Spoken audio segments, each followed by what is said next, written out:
So yun guys, magandang umaga.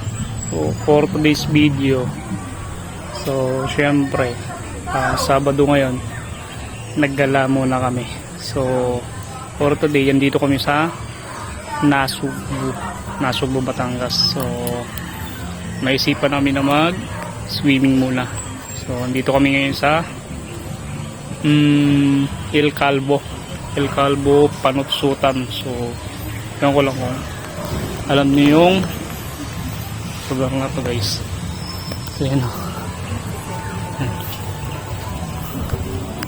So yan o. Oh. So maganda naman yung ano dito. Maganda yung venue dito. So yan. Meron siya rito sariling lutuan. Meron siya ng lutuan. Tapos yan, may lababo. Maganda, malinis. Saka may sarili silang CR. Yan. So, diba? Yan. Maliit lang siya rito.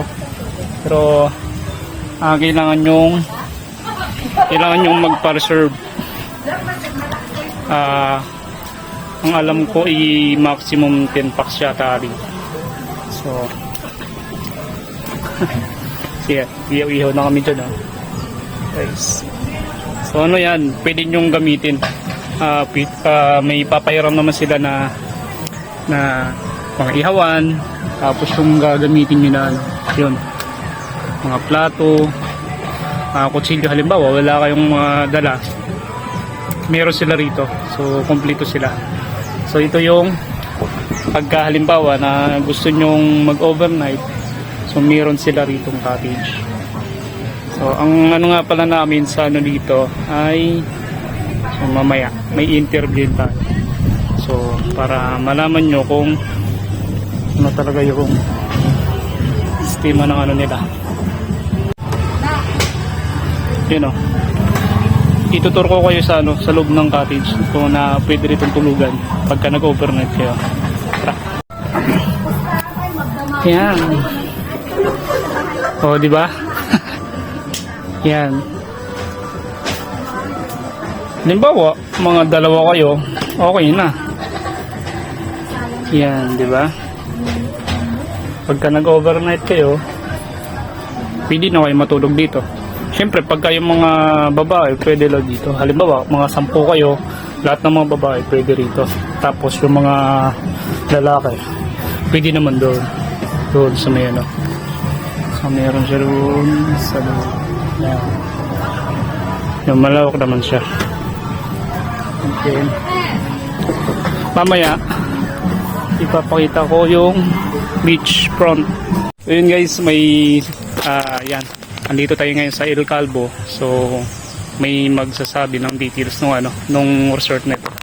So yan si Kuya. Kuya, ano po? Pangalan po? Jit Calvo po. Yan. So yung Kuya, paki-ano na lang po nung details nung resort and then itong cottage natin. So para malaman po ng mga gustong pumunta rito sa El Calvo Panutsutan, Nasugbu, Batangas. Ito pala yung aming yung yung El Calvo's Transit Cottage. Bali ang maximum dito 10 to 12 packs lang. Ang price nito overnight 6.5. Tapos kompleto na naman lahat po ng mga gamit nyo. Wala na po kayong pagkain na lang dadalhin nyo. Meron diba? Naman po tayong kompleto naman.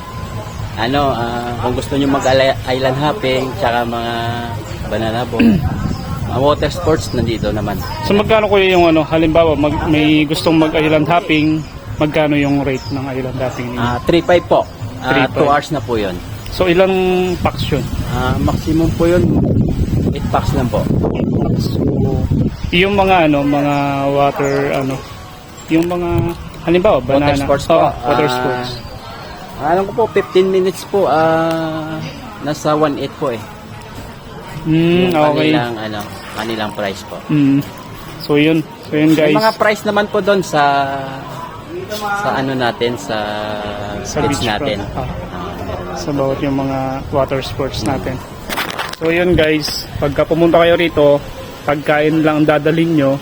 So kompleto naman yung gamit rito. So yan, kompleto po sila sa mga utensils.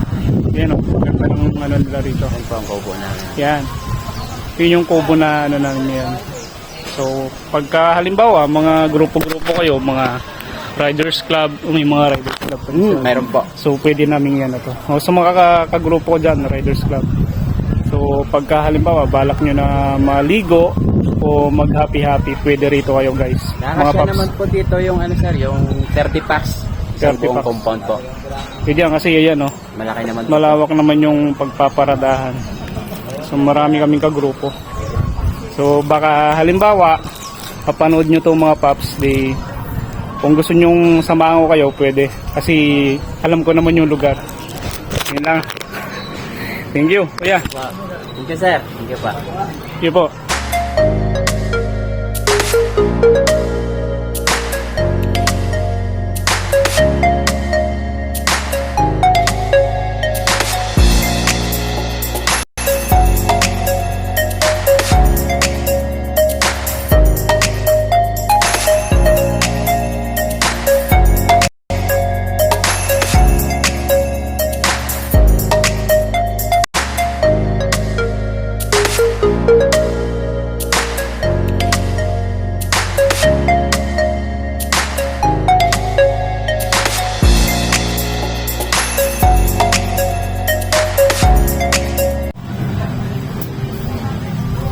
Yes.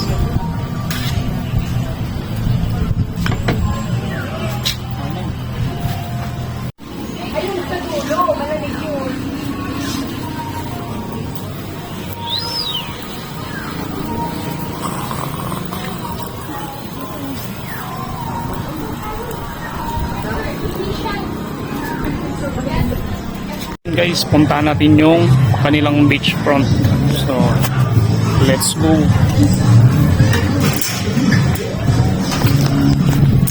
Yan, punta natin.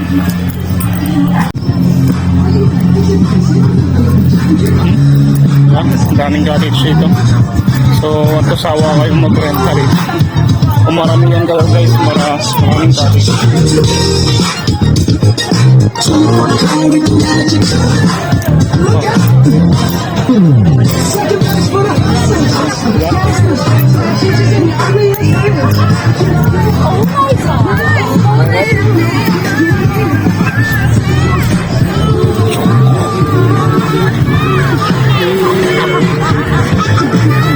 Yan.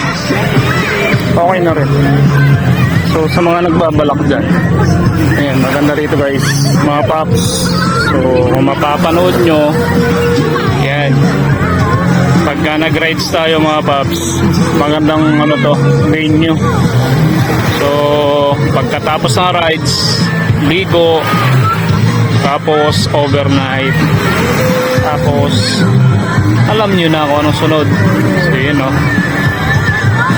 Oh, diba? May mga water sports din sila dito. Yan, banana boat.